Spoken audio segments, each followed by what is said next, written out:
Hey guys, and welcome to the Shrewsbury Biscuit podcast. I'm Alex Whiteley, and today I'm bringing an episode to you from Old Coleham Court. It is the brand new building in Coleham behind the Seven Stars. This has been a huge talking point for a lot of people. Lots of questions been asked and problems raised and all this kind of thing. So I thought it'd be really good if we could sit and talk about some of these issues. And I really thank you so much to Suzanne from SY Homes, who got in touch initially, and I thought, what a great opportunity to sit and talk about these things, because there's actually some really good things about this building. There's been questions raised about the flooding and how this building will affect it, what the building is, and what kind of work has gone into making this amazing building.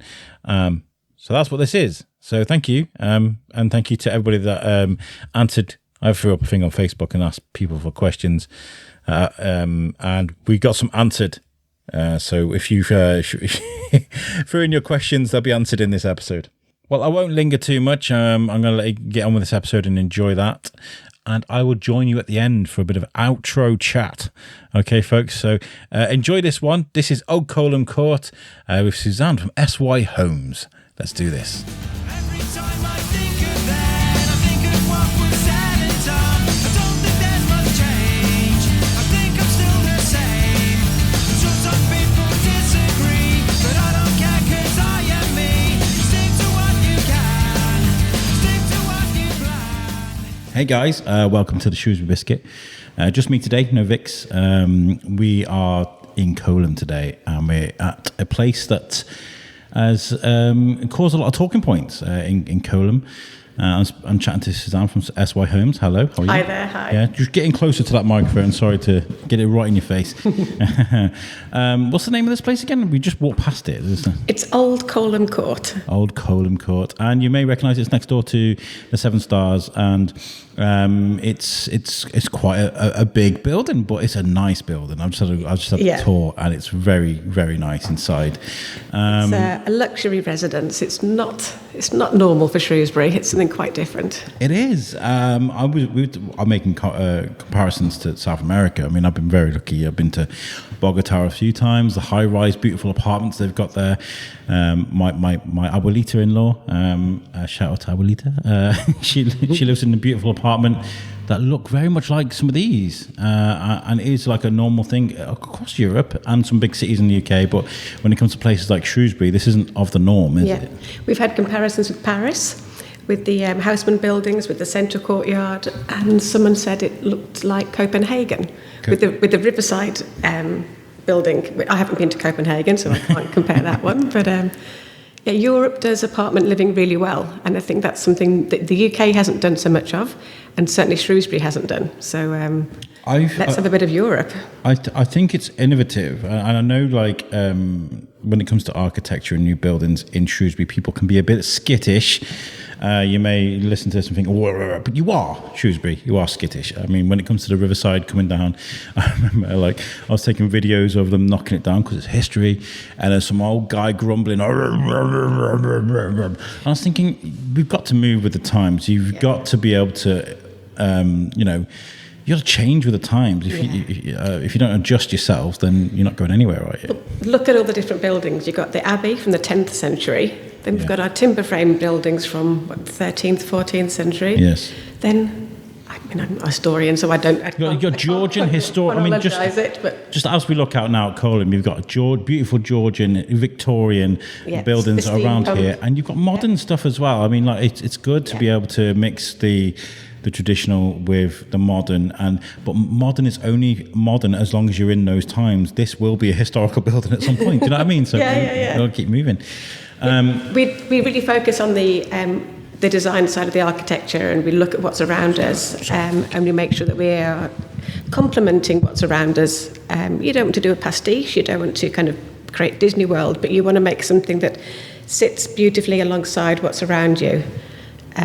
One of the things we looked at was when this was an old street, it was an old row of terraced houses, and the front of the building is designed to kind of have a nod to a row of terraced houses with all the front doors lined up on the street. And we've certainly copied the curve of the old building. But you've gone up, and that's important. I feel like this is one of the things that I say about Shrewsbury is I know, like, inside the loop, there's lots of history, and I wouldn't touch any of that with a barge pole, right? But outside of the loop of Shrewsbury, where there isn't a lot of history and heritage involved, and there are places that could be modernised, go up instead of across, because I feel like that's where you get a lot more space. There's a lot more people. And I know densely populated places can have problems, but I feel like you've solved it in a good way here, because you've gone up, but you've gone spacious, right? Yeah. I think one thing that strikes people straight away is when they remember what used to be here with the car lots and then kind of an empty car park and derelict ground, and then they walk around and they can't believe that we've actually fitted 43 homes and a courtyard garden all in that space. I've just been given an exclusive walk around, which is beautiful, by the way. Thank you so much for that. And it's not cramped at all. It's really lovely, long, like you said, curved corridors with these beautiful apartments. And I don't suppose I'll ever own one of these apartments. I'm not on the ladder, but I mean, it's nice to know that. Calling all sponsors. You need some sponsors. But it's a nice space. It's not like, what I'm saying is, it's not like your typical Dudley block of flats. And there's nothing wrong with that, by the way. I used to live in a block of flats myself, Hightown Barracks in Wrexham. They're not there anymore. But I remember moving into that place, actually, and I was kind of like, oh my God, this is going to be terrible. And it was actually really one of the best places I lived, honestly. But it's not that kind of place, is it? It's going to offer some nice people to live around here. Yeah. From the minute you enter the front door and you're welcomed with the marble tiling and the beautiful LED lighting, and you kind of know that you're in somewhere a little bit special. It feels like a 5-star hotel. It doesn't feel like you're... Yeah, that staircase going up is quite nice. It's almost like a new thing for... Yeah, so we used... All of our tiling comes from Porcelanosa, which is a Spanish brand. And when they came to build the staircase, because of the way the light was falling, it was too monocolour. It was too much of the same colour, and for people with colour blindness, that could make the steps very difficult to navigate. So the steps have actually been made with 2 different tones of wood, and there's been lighting added. So it was a first for Porcelanosa, and it's the first of its kind in the UK. So if you have depth perception issues, you're okay to come up the stairs. If you've actually had too much to drink, there's also a lift. There is a lift.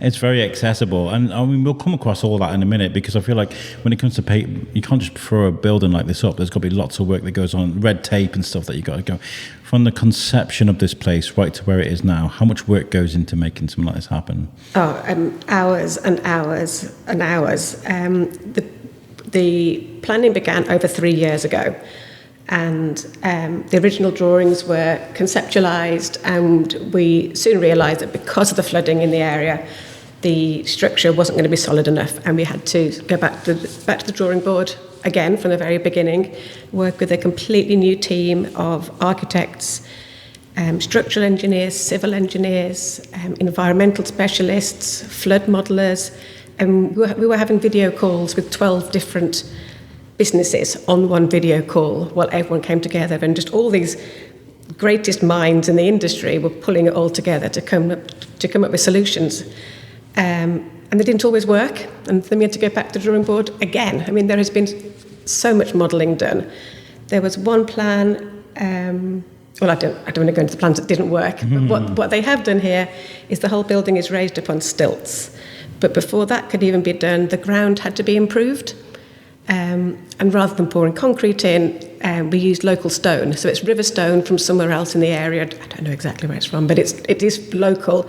That's been poured into the ground to reinforce the ground before we could even start putting our stilts into the surface. I saw that as you were building that. I saw the stilts and I thought, yeah, you're going to need them at some point.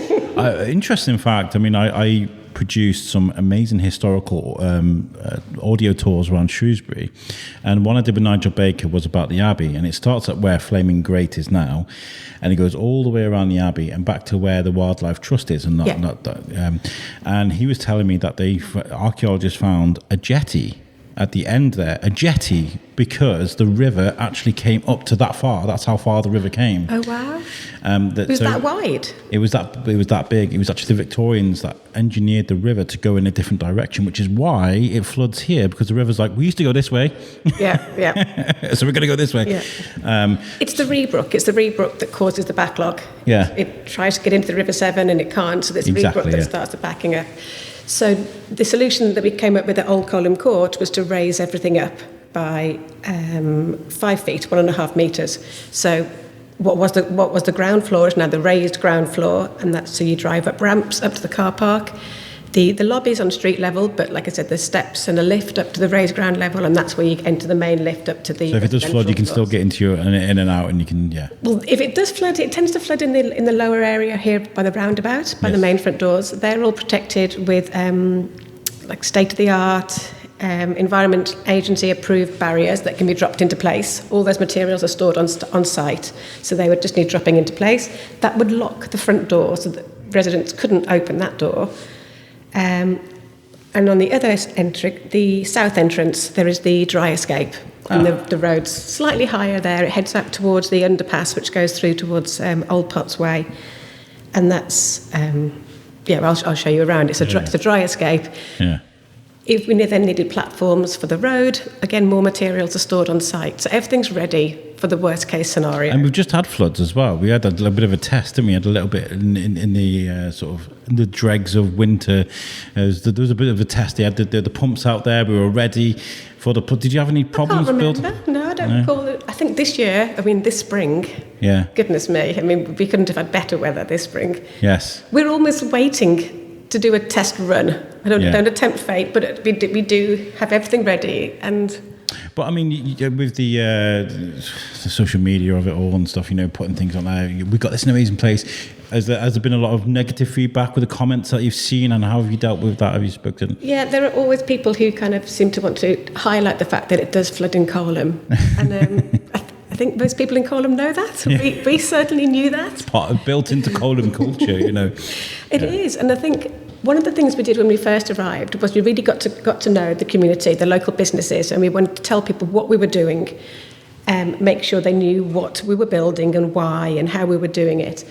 And the sense of community in Colham's really amazing, and the resilience that people have got, and the fact that everyone comes together when there has been flood damage. People are coming out and cleaning the streets together, and they're getting the sandbags out together, and I think it makes a really nice, close-knit community, which is quite special. I've mentioned a few times on the Biscuit over the years of doing this. I mean, I remember Kerry from Bloom Studios just down the road here. Her studio got washed out the one year, and it's if you've ever been in there, I mean, if you're walking past, don't be a creep, but have a look through the windows, right? There's beautiful Salvador Dali pictures and stuff on the wall, paintings on the wall. It's beautiful. Carrie wouldn't have it any other way, but it was like knee level water all the way through. But the community rallied behind, and sort of helped out, and there's always someone to say, "Are you okay, Kerry?" And people understand around here. Yeah. We made it really clear that what we were building was never going to make the area worse. We always approached this as making a betterment for the whole area.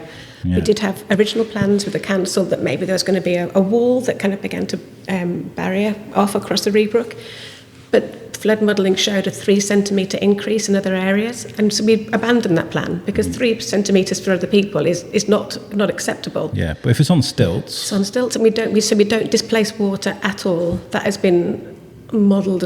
In fact, anything you add in drainage because of the riverbed stonage you put underneath it, so it'll add a bit of draining, so it might actually help. You're like a sponge underneath this building. It's quite cool.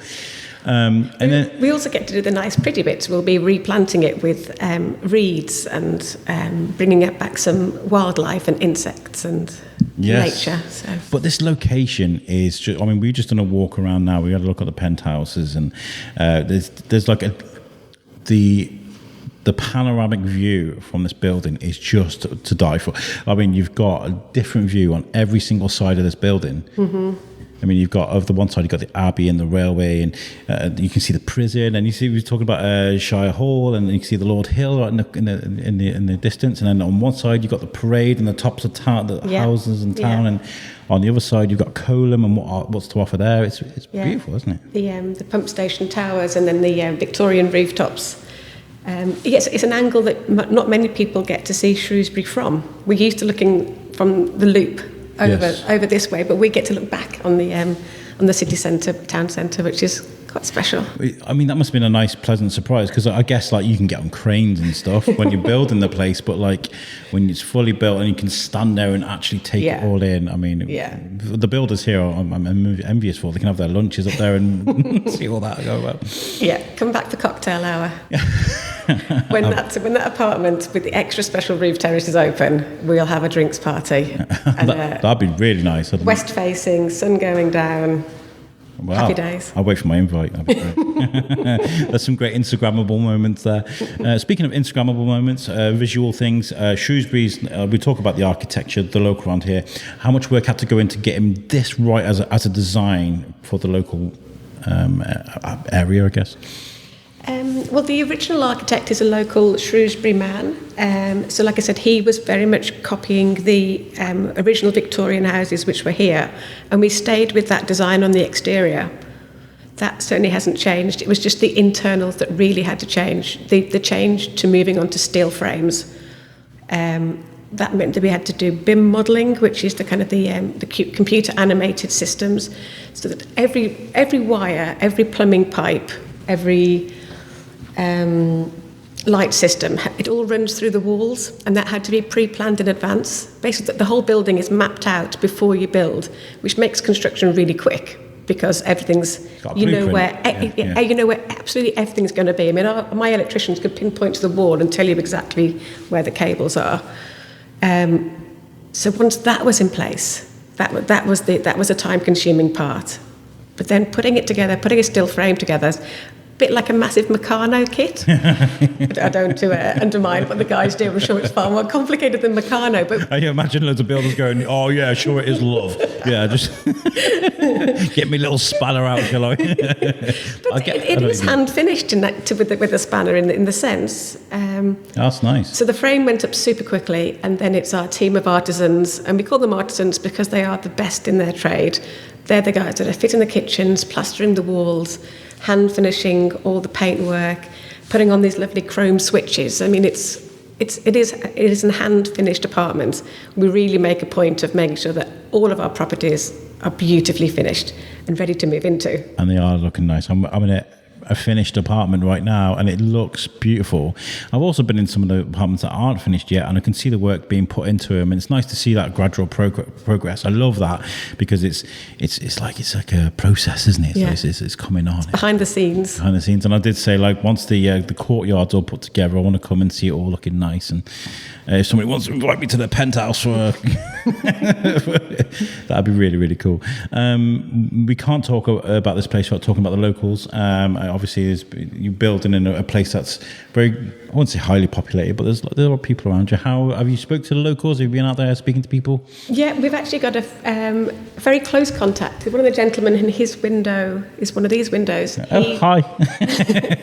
He provided the drone footage. So when you were talking about what did we expect the view to be like, he contacted us very early on and said, I've got a drone. Would you like us to get some aerial photos? So all the way through, I've had some quite cool aerial pictures of it being built.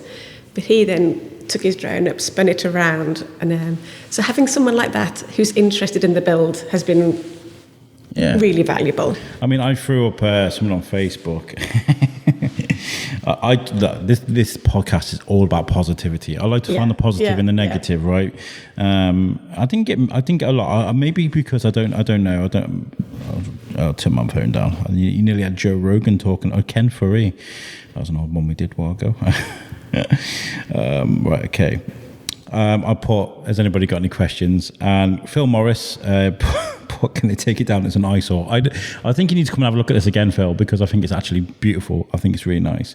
And he put, it's an environmental and ecological disaster.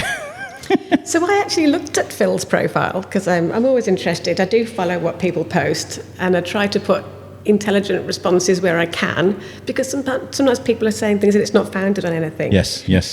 So Phil appears to be doing an Open University course in environmental management. So I'd love to show him around and get his opinions on, like I said, the riverbed stone that we've imported and the ecological work that we're doing on the riverbanks. So Phil, you are very welcome. Do you know what? I love this response, because I love that you've looked at this response and you've gone, actually, I'm going to have a little look at what this is about, and I've got answers for you, mister.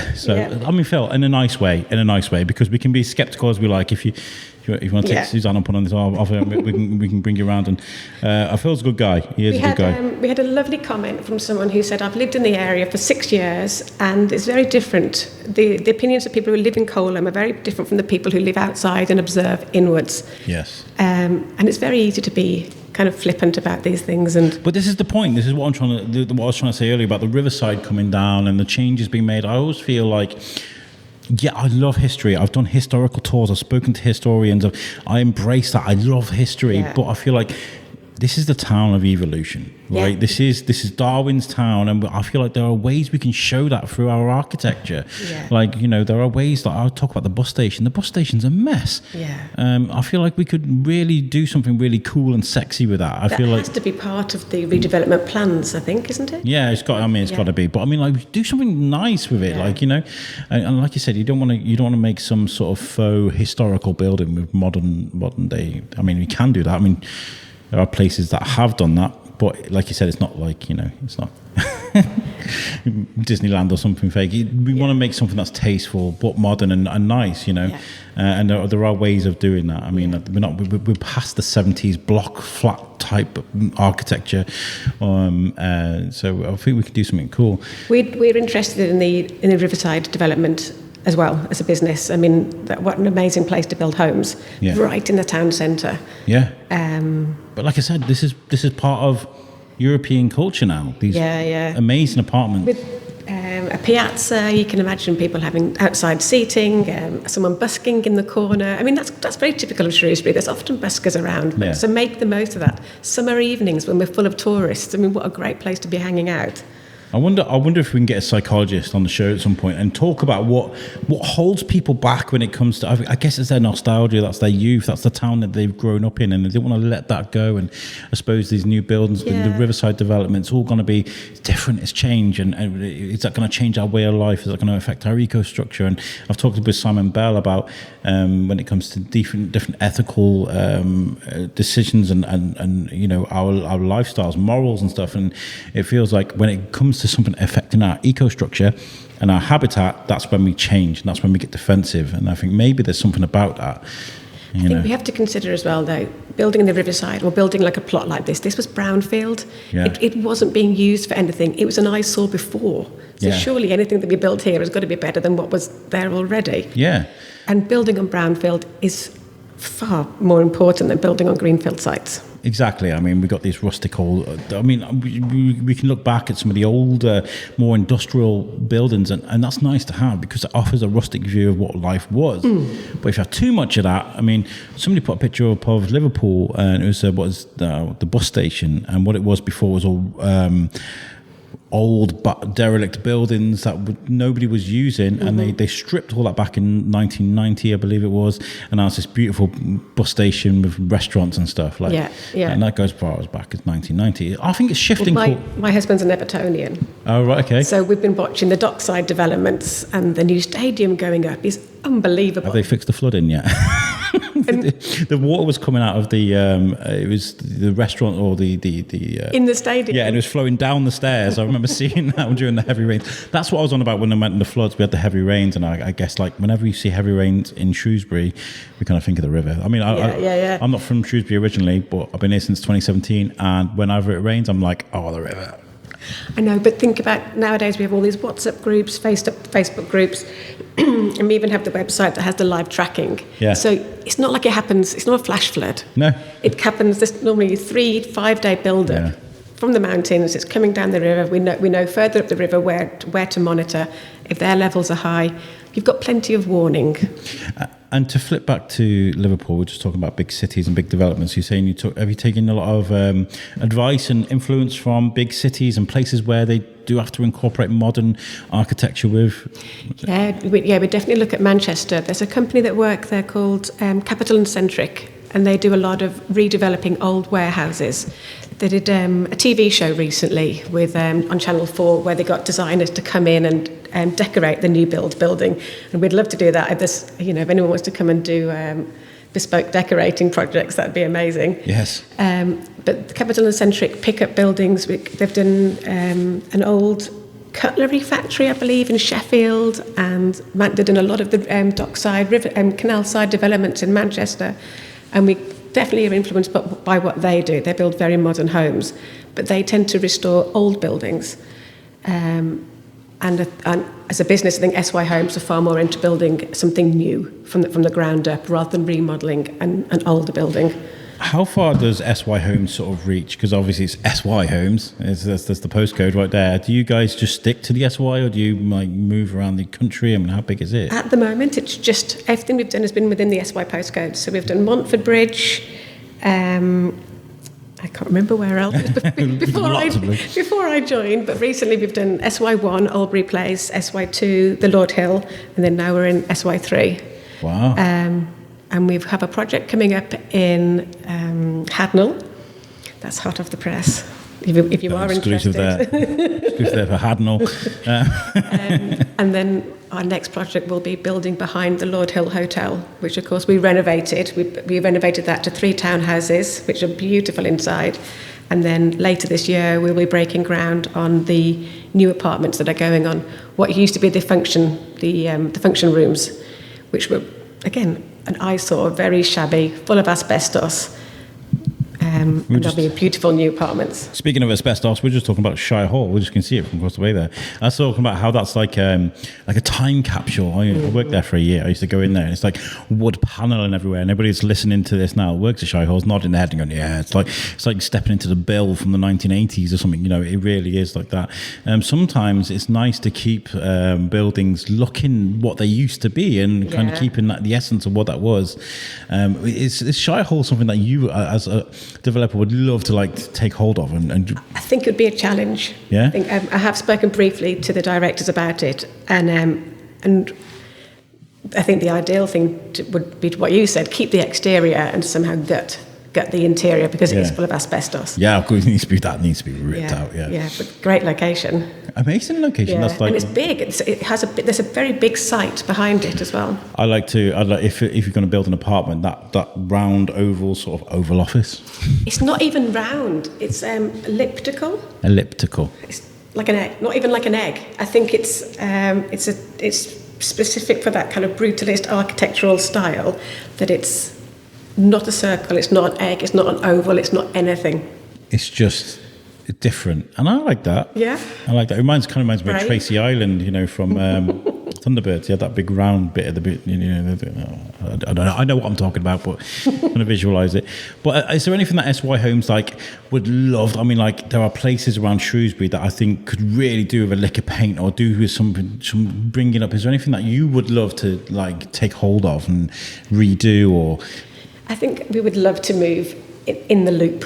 I think to do a project on that side of the river would be really exciting. I think the market square, the town square could do with something. I feel like above Starbucks, that kind of brutalist those kind of square buildings could do with something really nice. I think when they threw those buildings up, I don't know what was going through their heads, but they were like, this medieval town, we're going to put what looks like a block of flats right on the corner there, because... But the one with the ridges going down the front? Yeah, I mean, there's a car park hidden in there, isn't there? But that's cool in itself, but that's interesting to talk about car parking, because of course as a city centre we need car parking. We obviously want to have as much pedestrian and bike routes as possible, but you do need people coming in and parking somewhere.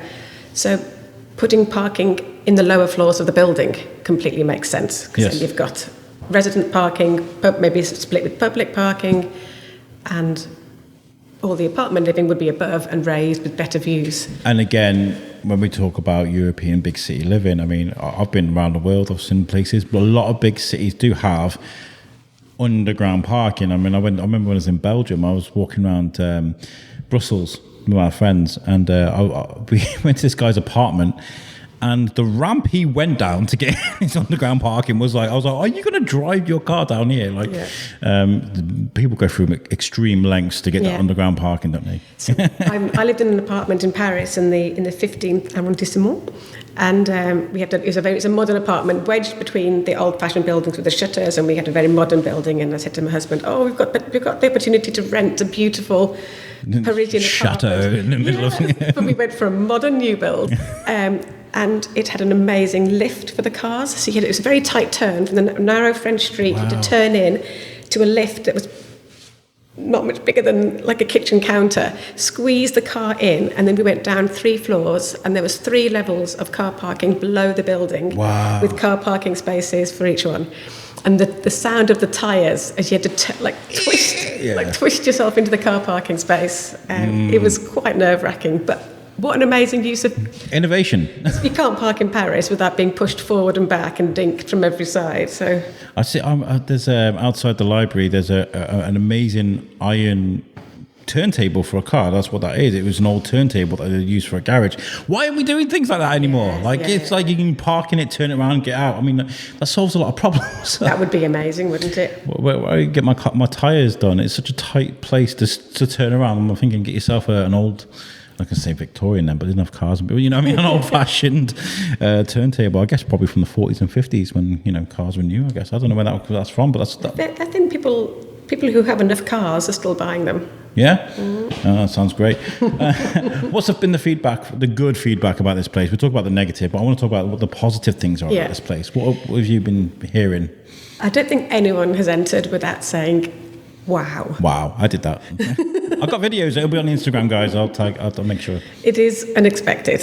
The entrance hall is designed to make you say, wow. It is designed to impress. Whether you're bringing your guests home or meeting them before you go out. I mean, it is a lovely place to bring people home to. The other thing, people are amazed by the size of the apartments. The open plan living space with the kitchen, the living room, the big windows, floor-to-ceiling windows, how light and bright it is. I think that's what's really making people say, wow. And you're selling these already, aren't you? I just met a lovely couple downstairs that are dying to move in. They want to sell their property but so you're already selling these people, these places. I mean, people have already kind of moved in, not moved in, but moved their stuff in. So people are eager, right? Yeah, and it's a mixture of ages. So the couple who you'd met are actually thinking about this as right sizing. The house they've got is bigger than what they need. They've got a garden that they're not really into maintaining anymore. But this is what we call future-proof. So they're not old yet, but if they were to become old, then this has got lifts and wide corridors and everything that you would need. Mm-hmm. But we've also got younger couples. We've got a guy who must be in his 20s who's bought one of the apartments that opens up onto the courtyard. Nice. So we've got a complete mixture of ages and personalities. That's what you need I mean, this place is its own community. I mean, you've got loads of people around here. I always think of like big blocks of flats. My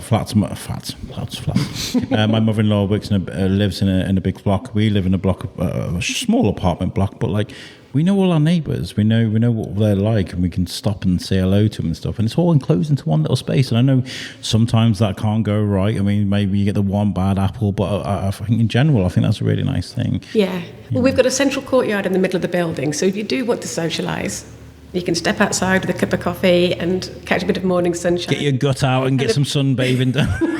And get a bit of local gossip. But equally, if that's not what you're into, then it is very private as well.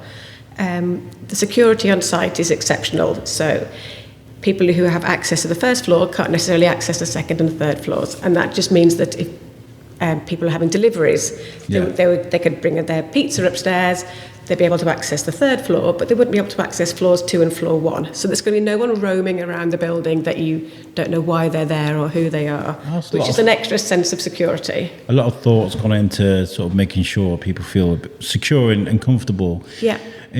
How did you come across kind of finding about those things? Is that either a trial and error? Is that something that you've learned from other people? I mean, I think because we build homes that we would want to live in, and the company are owned by a couple, and so Sharon will be walking around in the evening. Her mother lives across the other side of the river, so if she wants to go out in the evening when it's dark, you want to know that you're coming home somewhere safe. Sure. You want good street lighting outside. There's CCTV camera footage. So if you have a parcel delivered, there's a CCTV camera in the post room.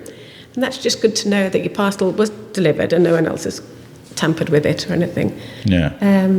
I mean, when it comes to building practices. I mean, you got to keep a firm eye on who you're hiring and who's doing the job. What would you say about your builders? Are they in-source? Are they your builders? What are they? I mean, how do you... We call our builders the stars of SY Homes. The stars. I love that. So if you've seen our videos on social media, we've got a lot of characters who work on site. So SY Homes is a very small team. There's just 7 of us who are kind of the core management team, and 4 of them are family members.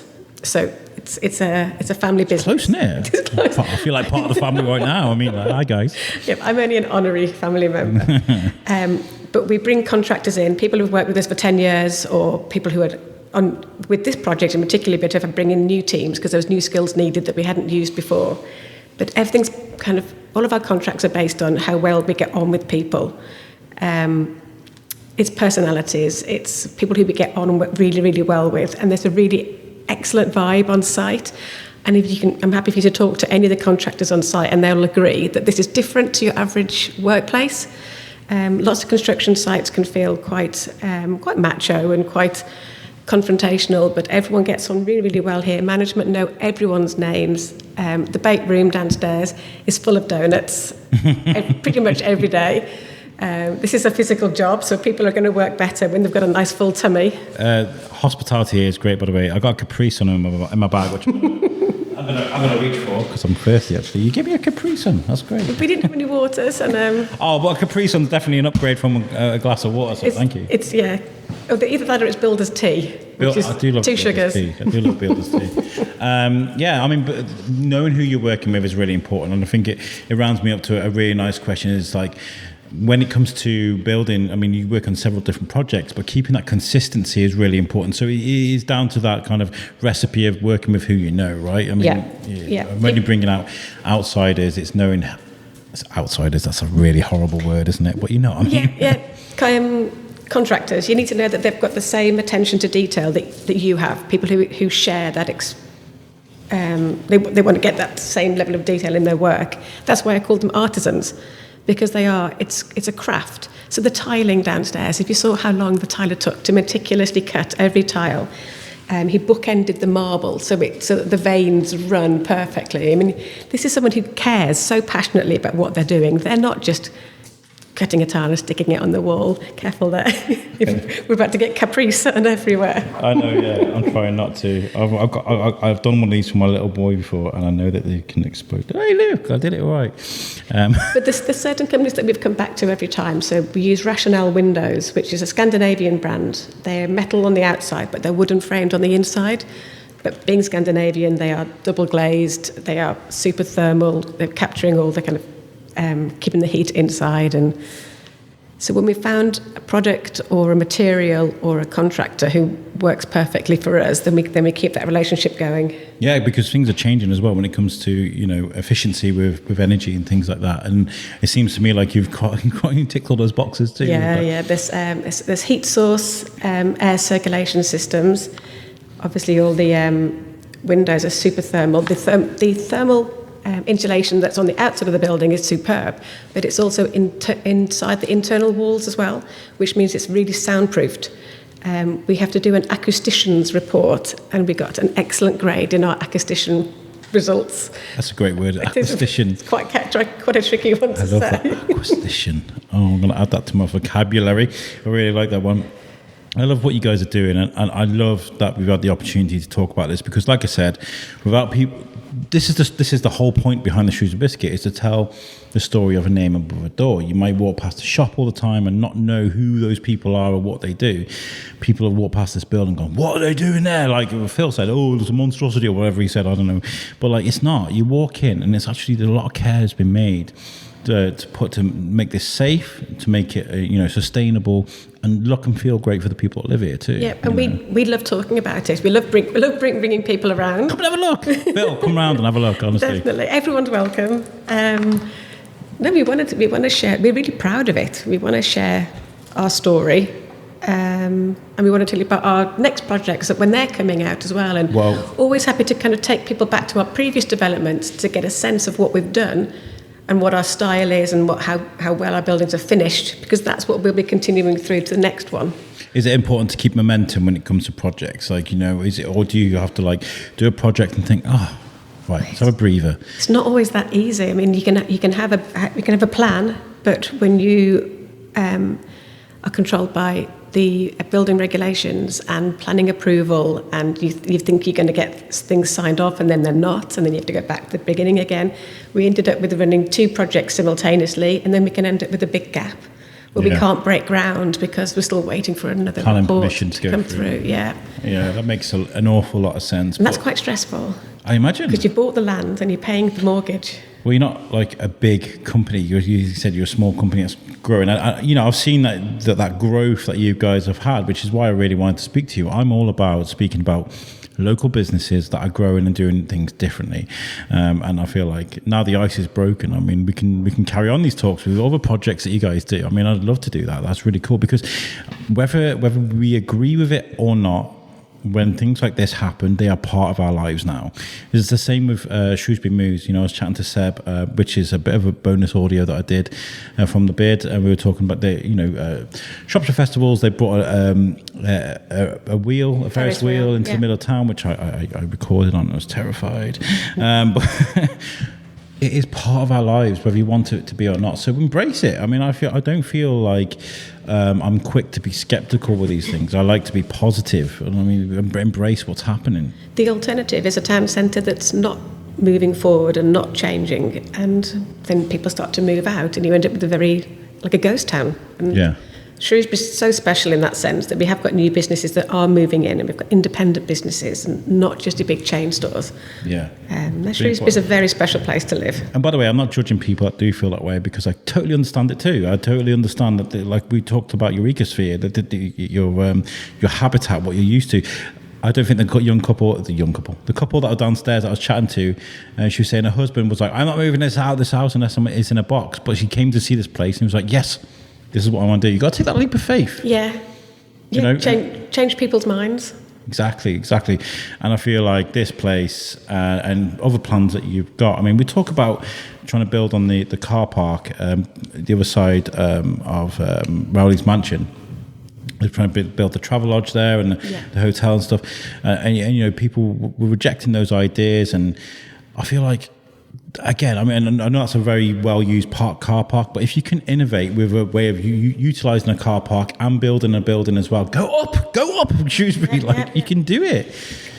Put the car park in the centre of the building with the apartments all looking outwards. I mean, no one wants to look at the car park, but if you can hide it underground or inside I'm going to throw out a question to the listeners now, and whether it's a post, you can email me, you can message me on Facebook, but is there a building that you would change in Shrewsbury? And that's a really good important. That's a great question, because we've got lots of historical buildings now. The rule is, I feel like if it's over 400 years old or something I mean, even Victorian, Georgian buildings, don't touch them. But I mean, is there a part of town which I've already mentioned the town square? I feel like that corner there. What's your favourite building in town? Oh, my favourite building in town is probably the old market hall on Town Square. I think that's beautiful. Yeah. It's a beautiful little building that is very significant when it comes to the trade that came into this town. And to have the open space around it. Yeah, you can actually picture old market stalls as much as new market stalls. Yeah. And also bare steps, because after producing those audio tours and chatting to the amazing Bibbs Cameron about that was the old town square. That's where markets happened. That's why we had Butcher Row. We've got builders in the back. It's fine. They're allowed to do what they're doing. That's why we had Fish Street and Butcher Row, because that was where that happened. And Grove Lane. It's all right. I mean, maybe they want to come on the podcast and talk about what they're doing. Tom, come and say hello. Tom, come back. I think there's a builder showing a guy around the apartment. This is busy. Yeah. yeah. There's people coming in and out. Well, at one point we had 50 tradespeople on site. I mean, every single room, it felt like people were working on different things.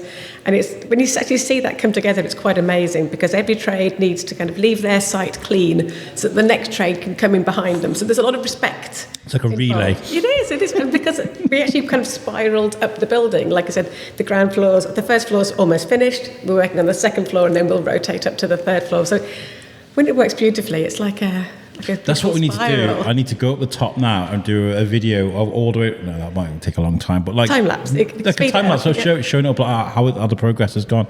That'd be really good. I need to ask you, what's your favourite building in Shrewsbury? Which one do you love when you walk past it?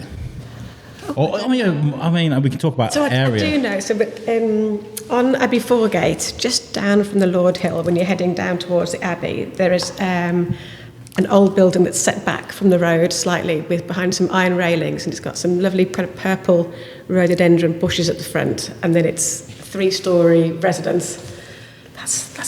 Yeah. I want to live there one day. Set back a bit, grand. Yeah. Also up on town walls. When I used to do outreach with the Rough Sleeper team, big shout out to those guys. We used to do our outreach in the mornings. We used to walk on parts of Shrewsbury I wouldn't normally walk around, but up on town walls, there's actual mansions hidden on town walls that you can walk past and you've never seen before. Like there's places set back that are like mansion. I mean, I'd quite like to live in the centre of town there as well. Yeah. I do like. It'd be quite nice, wouldn't it, just to watch the world go by? I mean, I talk about people watching. One of my favourite places to sit. I do support independent coffee shops, by the way. House Coffee is one of my favourite. Shrewsbury Coffee House and Stop. But Cafe Nero, that corner there, so you can sit and watch the bottom of Pride Hill and people walk by. You can sit in that corner window there. That's one of my favourite places to sit. And you can do that from here as well. This, because we're on the route which goes under the underpass, under the railway line through to Old Potts Way and the retail park. It's busy here. And there are always people walking up and down, and that's quite nice. It's actually meant that we've met a lot of people. That way people stop and chat. Our site foreman, Loco, is a real character. He'll talk to everyone. I mean, he's brought people in off the street and said, they just want a quick tour around. It's like, fine, okay, we've got, we can't do every single apartment, but we can do a quick whip through. I'll put the kettle on. We just went up on the penthouse and I did a swoop from right to left on my phone, just a normal swoop with a video. It took 11 seconds because that's how good the panoramic view is here. Yeah, that's a very special corner apartment with an extra wide roof terrace. Yeah, that's a beauty. Amazing. It's available now. Is there anything that you want to get involved with more with SY Homes? Is there anything that, I mean, you guys are doing amazing what you're doing, but when it comes to things changing in Shrewsbury, are you part of it? Anything that's yeah, changing? definitely. We'd keep a close eye on the town plan, the big plan. Big town plan, yeah, sure. And our previous development was on St Michael Street, quite near the fire station on Albury Place, and so we worked closely with. We were kind of keeping an eye on the regeneration that's going on around the station, but also the Shrewsbury Arc were moving at that point from their base that was right in front of the station, and they were moving closer up towards St Michael Street. Yes. And we got involved with them, and we've kind of renovated the outside of the building, which was outside. Oh, you did that? They hadn't got the budget for that. They were going to do the inside. But we do a lot of work with the Arc, obviously with the outreach team. Okay, so we did all the outside. So we replaced some of the windows because some of the windows wouldn't have passed health and safety. They were kind of rotten and old wooden sash that were just kind of falling apart. We removed all the pigeon poo, which took a long time because there were a lot of pigeons. And we put up scaffolding so that Matt Sewell could do the amazing Matt Sewell, big shout on the and that dove's so beautiful. I love energy exchanges when it comes to people, and sometimes I find that if I go up to people and go, "Hey, do you want a conversation?" They match my energy. It's really great. But you go up to Matt Sewell and you go, "Hey, Matt Sewell," you go, "All right." But he's always got something great to say, so I love him. Yeah. No, I think when he chose the dove, it was just spot on. It was like an outreach, and I feel like we had to do a little bit of that with the outside of the building because not everyone was that welcoming to that centre moving in on their neighbourhood, but just giving it a facelift and a smart logo on the front and just showing that they were taking pride in it really made a difference, and people were far more welcoming. The Ark are great. I mean, I do want to do some work with the Biscuit. Now I can. I'm not working with Shropshire Council, so I can talk about what I want. But when it came to them closing because of the troubles they were having, I just want to give the shout out to the team that put so much work into just readjusting how they operated, because what they did, the plans they put in place, took some real work, and it changed the way that they were able to help people. So, we can find out more about that from the Ark, but that place is really important in what they do. Yeah, the internal rooms where there was a library and there was like colouring stations, but there was also somewhere where you could go and have your feet washed and your nails cut and things that we take for granted. Yeah. Which. Yeah, it's fantastic what they do there. It really is. Always going to have a place in my heart. The Ark is. Yeah, I think for us too as well. Actually, I think as house builders, it's in your face when someone is homeless. Yeah. You. One of the things that people talk about the trouble on top of Pride Hill and outside the Ark and things like that. But the challenge I put out to people is, what would you do in that situation if you've got nowhere to go and you're sat there, you got nowhere for security, and someone's in your grill, or people are being horrible to you, you can't go home and have that security? What would you actually do? I mean, the only thing you can do is sit around and wait for the day to end, and that's it. That is all you got. So the Ark offers that bit of respite, somewhere to go and browse on YouTube, to go and have some food, to read a book, to be warm and dry, So. And have some empathy for other people as well. I think that's important. We're only ever 3 paychecks away from a similar position. Exactly. I mean, I wasn't street homeless, but I was technically homeless for the pandemic. We just talked about that, and I know how it feels to be like you have to rely on a system that just isn't built to help you. It's hard, So yeah, I mean, it's great. I mean, the big town plan is big, is an important part of the regeneration of Shrewsbury as well. And again, embrace these plans, because it's going to help. And Shrewsbury Moves is all about making it easier for people to move around town, and that and that increases footfall. And when it comes to footfall, it's really important with business. So yeah. But listen, I think thank you so much for showing me around today. This has been really, really cool. I love the Biscuit because it gets me into places where I wouldn't normally get to go. Yeah. I've been on top of the column, both here and Hawkston Park Quarries. Been on top of the Abbey. I've been to some really nice places, but the view up there, the panoramic view up there, I'm so grateful to have seen. So thank you, Suzanne. Well, thank you very much for coming along and for having us on your show. Yeah. And just a big shout out to SY Homes. If there's anything you guys want to do in the future, absolutely, I'll bring my mics along. Is there any shout outs you want to make? Is there anything you want to say to is there anything we've missed? I mean, gosh, no, I think we've kind of covered everything. Yeah. I'll just do a big shout out to all the guys on site. I say guys, there are girls as well. There are some of us. I have walked past some women today, But yeah, just what a fun place to be when the sun's out like this and you're on a building site. You can't really think of anywhere better to work, really. It is good banter, good vibes. You can take it from me, guys, and you can also take a look on Instagram, the videos, the pictures that I've put up of this place. It is beautiful. It is offering nothing but nice things for this community, and it's safe, it's fun, it's great looking. And Phil, you're welcome to come and have a look around. Look around. I love this. I love that. Thank you so much for today. It's been really nice. Cheers. So there we go. What a great, fantastic episode. I listened back to that yesterday while I was editing this. And you know what? I do generalize things way too much. I think during that episode, I talked about how there's no history outside the loop of Shrewsbury. And, that's absolute nonsense. I don't know where I'll come up with that. But I knew kind of what I meant during that episode. But what I'm saying is there's some interesting ideas that can come from redevelopment. I'm not saying let's tear down anything that's older than younger than 30 years. I don't know. You know what I'm saying? I feel like I see like there's opportunity in a lot of things that's happening in Shrewsbury.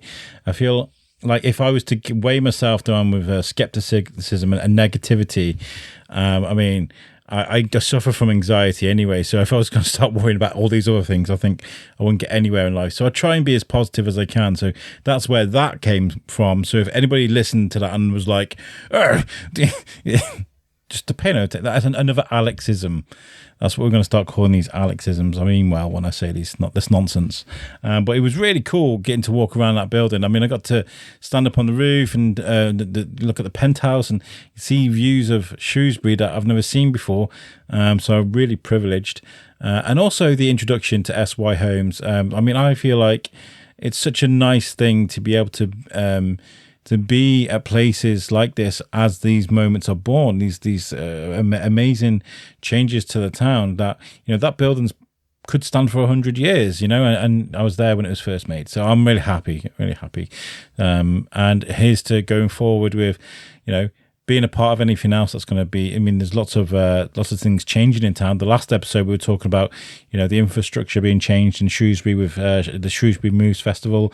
All these kind of things are. I mean, I can see the changes. I drove past the Arc yesterday, went under the what we call Pigeon Bridge, and it's already improved. They started putting traffic lights up, and they're starting to paint the roads, so it's starting to kind of make sense.